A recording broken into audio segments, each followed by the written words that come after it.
Trending ngayon.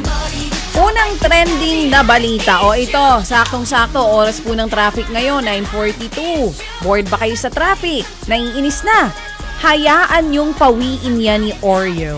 Yan ang 3D na asong Pomeranian na nagbibigay ng good vibes kapag nadaan po kayo sa EDSA. Aakalain mo naman talagang siya ay tunay na aso kasi naglalaro po ito sa screen and it's so cute!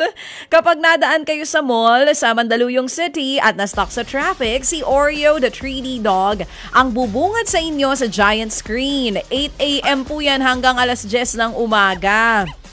Ingat lang po baka mamaya kakanood nyo ng todo, mabangga po kayo.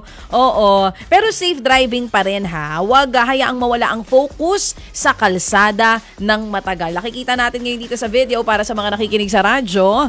Dito yan sa Ortigas Center in Mandaluyong, ang cute ni Oreo. Eto naman, ipinanganak sa Indonesia ang isa namang baby rhino.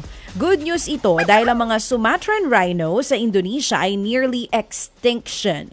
Nasa halos 80 lang ang bilang sa buong Indonesia. Kung kaya't ang paglabas sa mundo ng isang baby rhino ay nagbigay pag-asa para sa species na ito.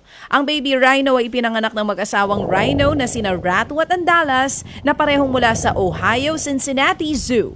Ang baby rhino ay may bigat po na 60 pounds at tulad ng isang normal na sanggol, nagbe-breastfeed din siya sa kanyang mommy rhino. O diba, ang cute-cute naman talaga. Oo naman, kahit mga hayop ay kailangan po ng gatas ng kanilang nanay. At yan nga po ang ating mga trending na balita ngayon. Dito tayo sa totoo, walang kasinungalingan. Dito tayo sa totoo.